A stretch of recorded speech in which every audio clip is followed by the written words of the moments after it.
like boy in a while on YouTube and Twitch and all those things, but I thought the World Cup predictions, it's got to be something that we get done. So it's happening, and I'm about to do it right now, and then we can see what people think right now, and let's see how it ends up in the end compared to what anyone else thinks. If you want to put anything down below, like a simplified version of your World Cup predictions below, please do it.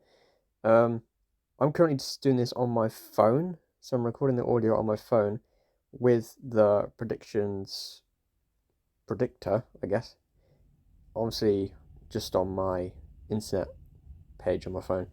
I'm just going to take the audio and then try and recreate it in sync while doing it on a PC. It's just that I can't get everything set up at once to do my mic on the downstairs PC. It's just a bit awkward with everyone else around, so it's a little bit of a way around it, and hopefully it doesn't sync too badly, but yeah, that's it. 2022 in Qatar. It's coming up for Christmas. That's different. There's lots of political, ethical stuff with Qatar. It should never be there. Unfortunately, it is. Does it put a damper on it? Yeah, it does. But when balls start getting kicked, I think people will get into it. It'll be reviewed for years why it's here. That we're not.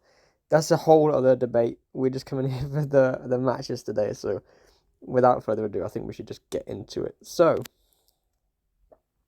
Group A then is Qatar, the host country, of course, Ecuador, Senegal, and the Netherlands.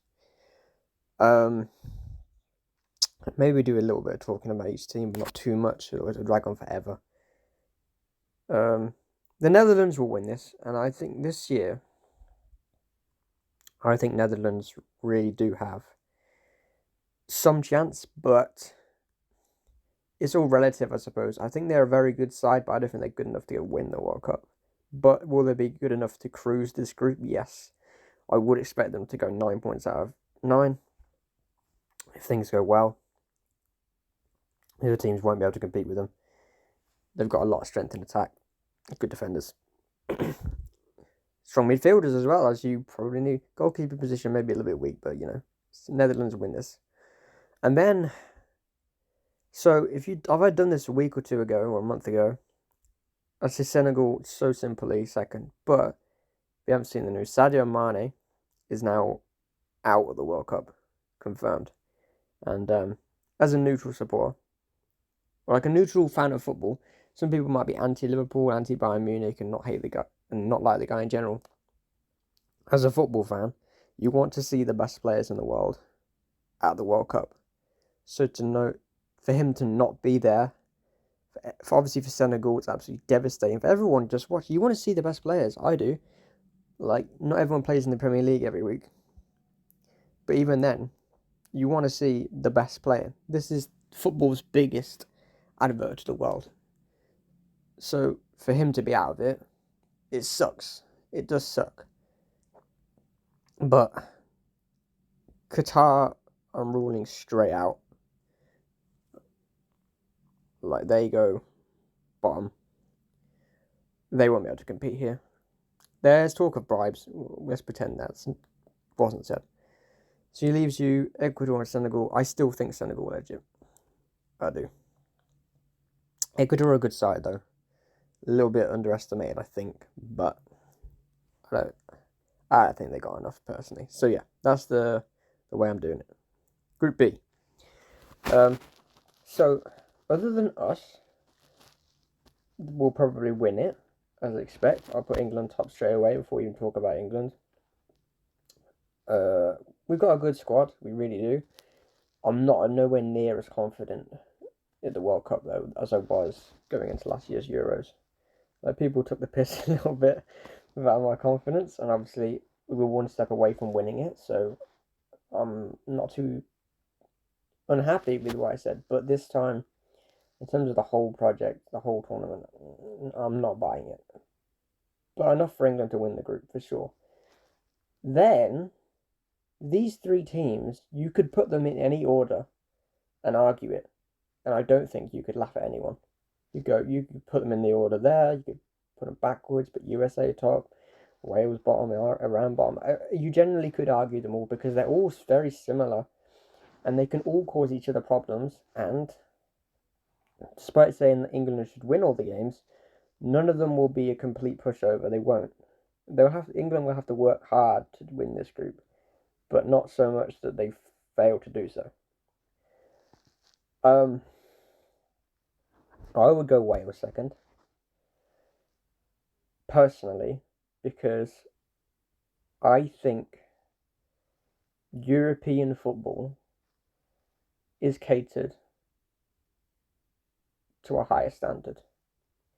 I don't mean necessarily the Wales national team, but I think the fact that most of these players play in the Premier League will help them, because that's a higher standard of club football, and then the players will be ready for it. And then I would go the USA third, and around fourth. Obviously Wales have got Bale, but the squad outside of that is not really all that special.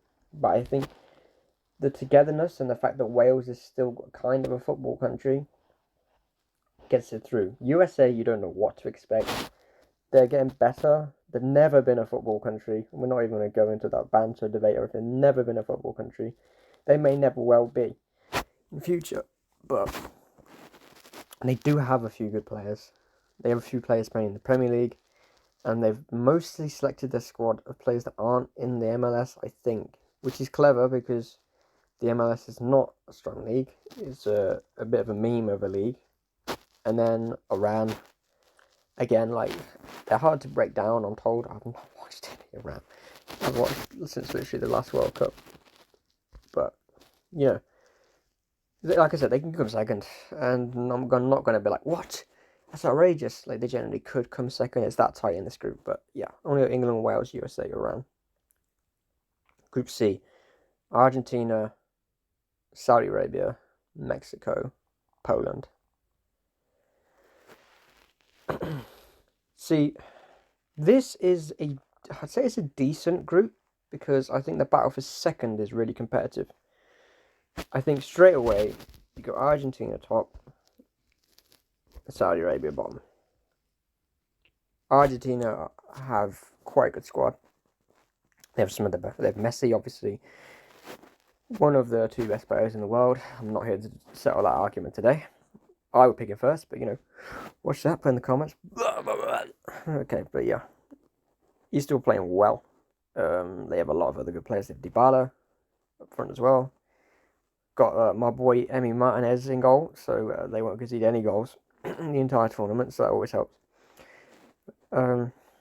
Yeah, lots of good players in that team. And the temperature, people don't talk about it enough, I don't think. The temperature in Qatar is like 35 plus degrees. The South Americans will come and have a vibe here, right? It's not a European tournament where the European teams will necessarily thrive. It's in a third party. It's in Asia. It's in the Middle East. So that European versus South American advantage isn't nailed on. And if I had to decide, I'd say it pushes towards South America because of the heat. So yeah, I don't know if they call it a dark horse. They could just be a outright favourite. But Argentina, don't sleep on them. They can seriously win this. And then it comes down to these two teams, Mexico and Poland. Two very decent teams, to be honest. Going to win the tournament? No. Going to go far in the tournament? No.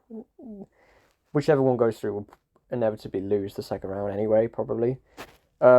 Mexico always been a bit of a flair team at a World Cup, though, in the groups. They always come cause shocks. They always play good football. They get people on side. People like pick them as like one of the secondary teams. And then Poland, very organised.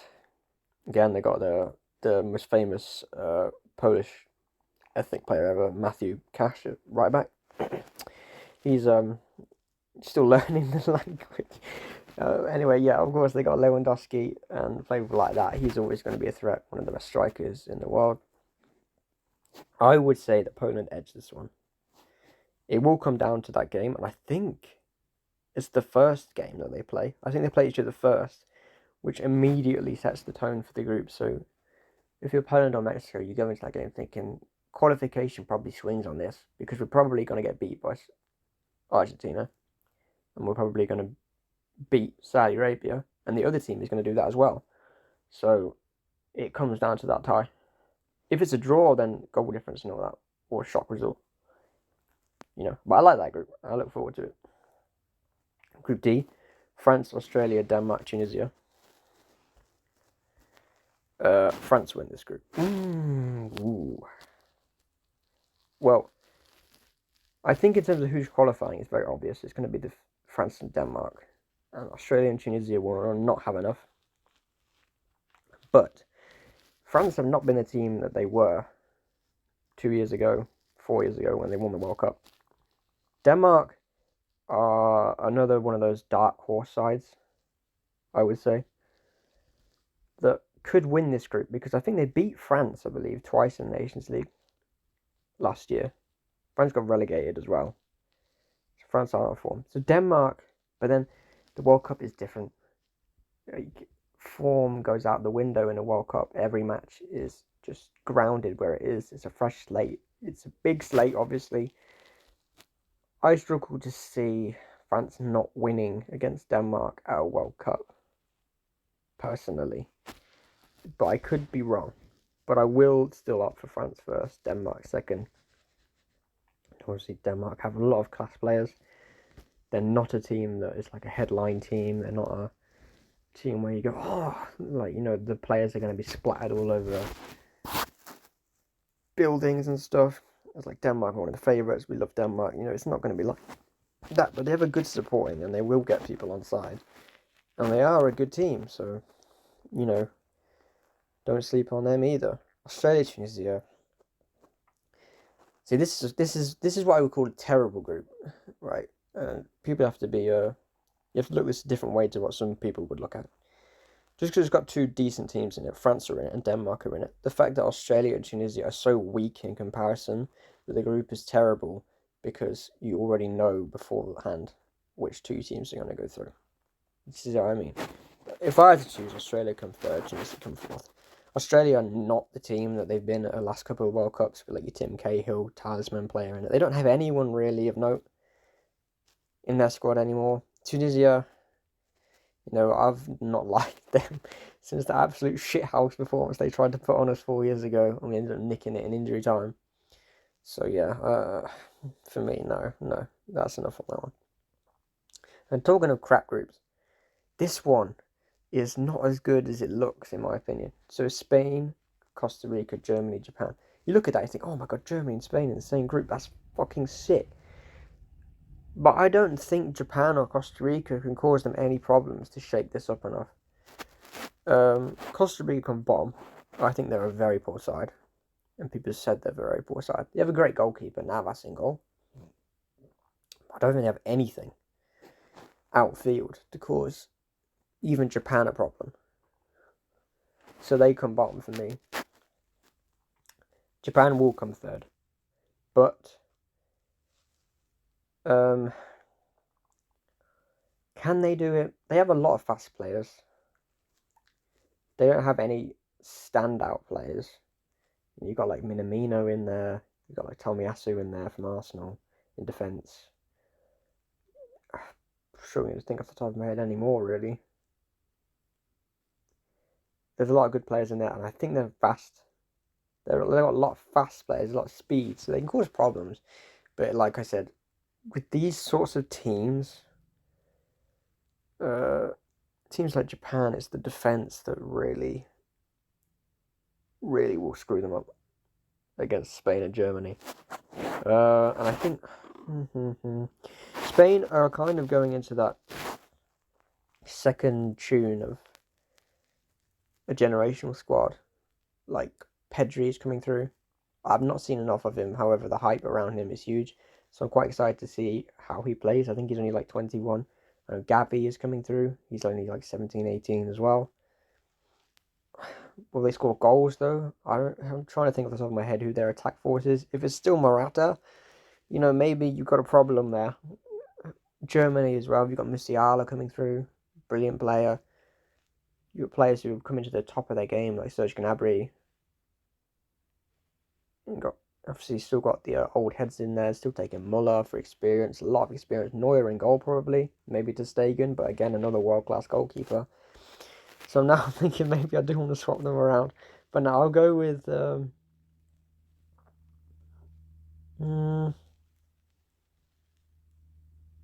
don't know. Something, just an inkling, to be fair. Throw logic out the window on this one. I think just as an inkling, I'll back Spain over Germany. Group F, Belgium, Canada, Morocco, Croatia. See, this one is a bad group in my opinion. It doesn't look it, but it is. Because I think Morocco and Canada are half decent. And Croatia aren't that amazing. And Belgium are past their... Belgium's chances of winning the tournament are gone. And might come back to slap me in the face. When you think... De Bruyne is still playing to stop this game, fine. But thinking about Eden Hazard is massively dropped off. You know, Lukaku is very in and out of form. The defenders, I mean, he used to have company. He's retired now. Who have you got left? Vertonghen, is he still playing? I don't really think Belgium are the side they were. They'll still win this group though. They're going to win the tournament. No. Then I'll go with Croatia. Always an underlooked side. Still got Modric in there. Technical players. Got Perisic. Kramaric. Not Kramaric. I mean, they do have Kramaric, but he's not the guy I was looking for. Kovacic. Brozovic. Some other itches. And they'll be itching to win. I'll put that one away. Sorry. Morocco and Canada. Canada's is second World Cup, but it feels like they're first in terms of like a breakthrough team. A lot of young talent. Obviously, Alphonso Davies in there, Jonathan David in there. A few players like that. As a squad, again, I know Davies is the left back, but as a general defence and goalkeeper, I think that's going to be a massive weak point. Massive weak point. Morocco, got players like Ziyech, Hakimi. There's another young kid coming through. I think he's the centre forward. I can't remember his name. Scoring a lot of goals. It's embarrassing when I know that, but I don't know his name. Yeah, they could cause Croatia a problem. Don't be surprised if they knock Croatia out. That's like my tip that I'm not quite confident enough to write down, but could see happening. Group G, 2 to go. Feels like taking ages. Group G, Brazil, Serbia, Switzerland, Cameroon. Now this is my favourite group, actually. I like this one because Serbia are a very, very good side. Switzerland are always a good side in a tournament. And then you just got Cameroon in there, who are a side that you don't really know much about, but they also do throw up big shocks at tournaments sometimes. And they're always there or thereabouts, Cameroon. I know a few. And if they do progress far and England don't do well, it's going to put me in some trouble. So, yeah. However, I was saying that I still put on bottom. I do still put on bottom because Serbia and Switzerland, like I said, European power wins so often because of where the players are playing and the consistency they're playing at. However, Switzerland third for me because I really like the Serbian team. Vlahovic, Kostic, Mitrovic, Milinkovic, Savic. They're itching to go as well, you see what I mean? Lots of talent there, and I think that Switzerland are doing the opposite recently. They're going the other way. I think their players are moving past it. You think of like Shaqiri, players like that. He's been the talisman. How old is he now? He's probably mid to late 30s. Maybe that's a bit of an overestimate. But, you know, he ain't a spring chicken anymore, I should say. So I think there's a changing of the guard there. Switzerland go out in the group stages. And this coming into power Serbia side come through. Leaving Brazil to win the group. One of the favourites for the tournament.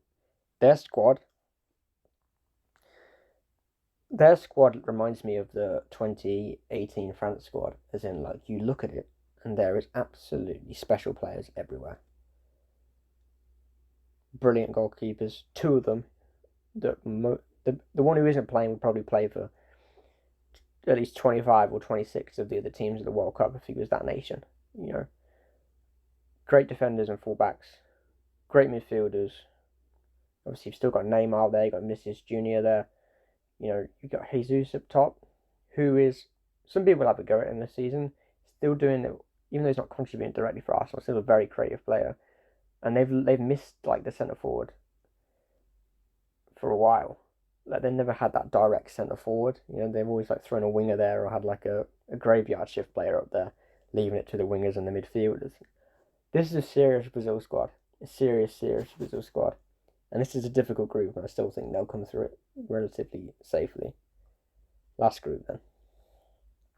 Portugal, Ghana, Uruguay, Korea. This is actually my second favourite group, so I'm actually looking forward to the back end of the group schedule. Portugal, again, have a very, very, very, very strong set of players when you look at their squad list. Talent all over again, defence, midfield, attack, all straight through quality. Uruguay, though, my second pick to Serbia of a serious dark horse, because they have a lot of players all at once. Fede Valverde, or he's had Nunes in Liverpool, who can be, he's magic 1 minute and an absolute meme the next minute, which is funny to watch. It's also interesting to watch, but you don't know, he might come to light in this tournament. Got Araujo in defence, a good young defender. They can cause problems here. Portugal I still back to win this group because they have so many fantastic players. Uruguay second. Ghana and Korea. Both of them, though, have strengths and weaknesses. Like, obviously, Korea have Son, one of the best wingers in the world. What do they have outside of that? Probably not a massive amount. Ghana have a lot of talent and young kids coming through, I believe. Like Sunamana is having a really good season. I know that through FIFA, to be fair. I don't expect anyone who hasn't played FIFA to have a clue who that is. Look out for him, though, on the right wing. I think Inaki Williams switched. If anyone knows Tariq Lamptey from Brighton, the right back, he switched. He's Ghanaian now. So I actually back Ghana to finish above Korea here. Not that it matters, of course. But, yeah. I think it's about time we moved on because it's actually dragging on. Knockout stages. To be fair, this will be quicker, I think, on the most part. Netherlands against Wales. This will be Wales's. Well, every match that, if Wales progressed out of the group, every match they went to would reset the record for the biggest match in their team's history, wouldn't it? Let's be honest. Obviously, they went to the semi-finals of the Euros, which is crazy, but I think the World Cup, you'd still put above that, in my opinion. Their journey will end here, though. Like I said, the Netherlands should have far too much for them, and I don't think Wales have enough different players or enough different styles to cause them a genuine problem. Argentina, Denmark. Now, this one's sticky. Because Denmark are really organised and Argentina are really flary. But that doesn't necessarily mean, when those sort of teams match, you end up getting a very interesting game. And like, it would probably play more into Denmark's hands, but will they have enough quality to see out Argentina? And I've thrown a few different things in here. This is one that I really struggle to pick. We're going to back Argentina on this one just because of the quality, but that's the list of ones that I wouldn't be massively shocked to see. Some people might just go, Argentina, easy. No, not this one. Seriously, Denmark would cause them massive problems, just as they caused France problems in the group. Spain, Croatia. I swear that's a game like so often. I'll just back Spain. I'm not going to talk too much about that one. Although there was it like 4-3, 5-3 or something at the last tournament knockout game? It was like an amazing game. But despite that, I'd have nothing really to say about that game. Just Spain. Brazil, Uruguay. Oh, that'd be beautiful, wouldn't it? That would be a very, very, very flair and hostile game. Brazil would win that one though. Too much quality for Uruguay. Unless Uruguay can make that an ugly game, like a really, really ugly game, then have a chance. Brazil will find a way. England, Senegal, right? So, like I said earlier, if Mane was in this World Cup, this game would be interesting for England. Really interesting for England because they have Koulibaly, Mendy in goal. They have a few other different players like Ismail Assar, Idrissa Gueye. Got quality Senegal. Without Mane, though, I feel like that drops significantly. I think that leaves a hole. A serious, serious, serious hole. Like, as in their team drops like a 2 or 3 ratings out of 10. Like, that's serious a hole. And England would win this way more comfortably now if this comes to light. But it could be Ecuador, of course. England will win that as well. France, Poland. Good luck, Matthew Cash, bro. Oh, God. If he has to... I could just see him tracking back with Mbappe and just swiping him out of getting sent off. I can just see it happening. I don't want to see that happen. I'd love to see him put on a defensive masterclass against him and show him his career quality, but, he's pretty probably get sent off.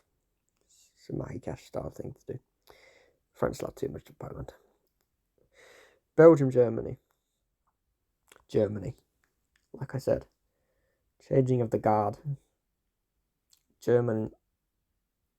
a lot of young German talent replenishing the old stuff, whereas Belgium haven't really done that. There's not many youngsters from Belgium replacing what they had. So I think it's a disappointing tournament for Belgium. I think the last 16 and they're gone. Portugal, Serbia. Oh, whoa.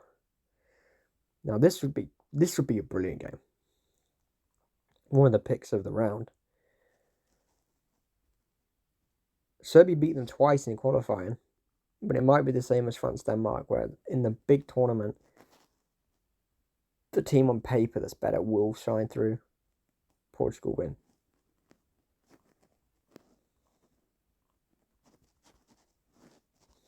Quarterfinals then, if we get there. Netherlands, Argentina. I'll back Argentina. Quality again. Netherlands have a lot of quality, but I don't know how they play. Is it organised? Is it flary? And like I said, maybe I'm going on the bias like Messi and like all those players and like the whole like, the whole like romance style of thing. Like, the storybook. Messi's gonna go far, or Ronaldo, obviously. Ronaldo's interview recently has put a bit of a darker twist on. Not darker twist, because a lot of ways I respect him for what he said. I mean, some of the comments about the manager and the things are a little bit massively out of place while you're under contract, of course. But he's not completely in the wrong. He really isn't. That's, again, we're not here to review that. Spain, Brazil. Brazil beat Spain. And because, like I said, Spain could come second in the group and then lose their round of 16 match or something. I don't know how good these teams are. I really don't. I feel like I had a better grasp of how good these teams were for the Euros predictor. But there was no real reason for me to think like that. Whereas this time I'm looking at these teams like, how good are they? You only know when they start playing. England, France.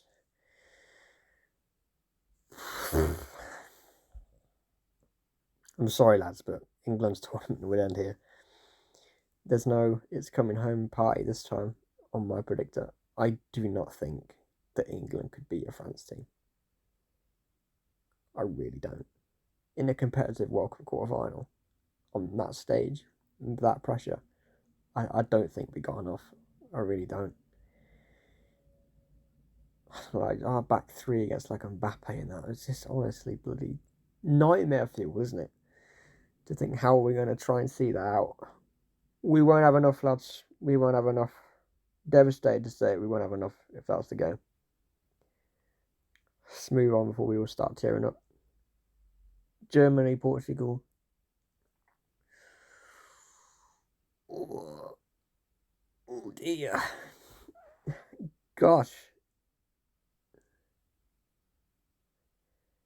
I really don't know. There's definitely no instinct or anything on this one. I genuinely don't tip either way. So I'm going to try and play this out in my head. Ronaldo factor. Big game player. Alright, Portugal to win.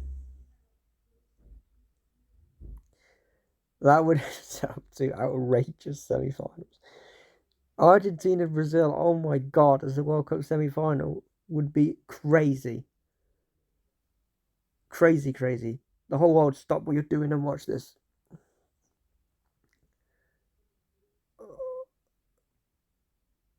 Messi's heart would get broken here.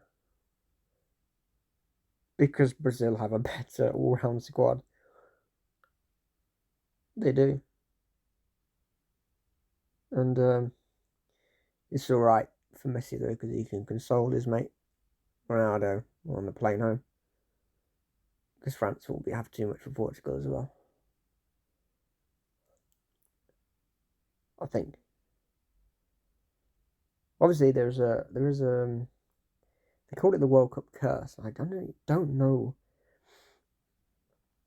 why it's happened so many times. It's a bit strange, where the winner of the previous World Cup crashes out in the group stage. It's happened at the last 3 tournaments. Italy won in 2006, crashed out 2010. Spain won in 2010, crashed out in the group stage in 2014. Germany won the World Cup in 2014, crashed out in the group stage. In 2018, France won the 2018 World Cup. But I'm sure you would say it every single time before. Like, Italy will make it through, yes. Spain will make it through, Germany will make it through. I can't see France going out in the group stage at this tournament, but you never know. You never know. So things can be weird sometimes like that. But it would set up this game. A Brazil-France World Cup final between, probably on paper, the best team from South America against the best team from Europe. And that is exactly what you want from a World Cup final.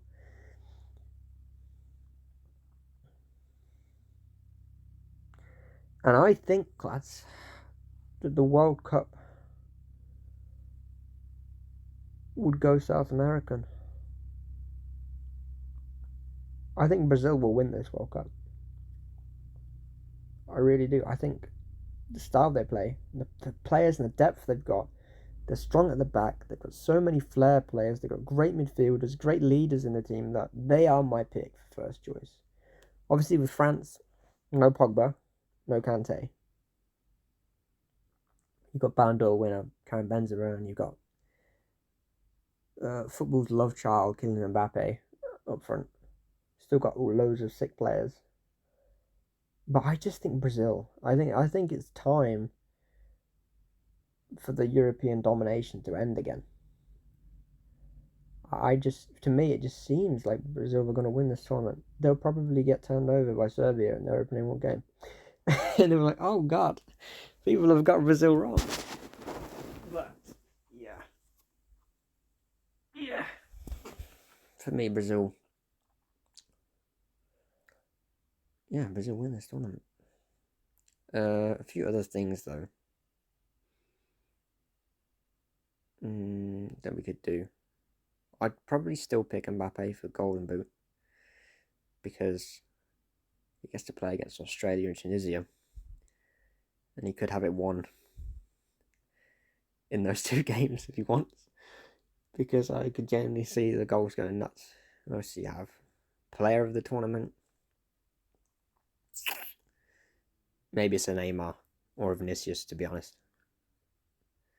Golden Glove, you could see it going to Alisson or Edison, depending on which one's first choice. I can't really be bothered to sit here and analyse awards and stuff like that. But yeah, I think that's it, boys. I think that's it. That is the World Cup predictions. Finally done. Should be good, right? Well, you put your predictions down below, lads, and we'll see how it goes. And yeah, let's look forward to the games and see what actually happens, yeah? Cheers, lads. Adios.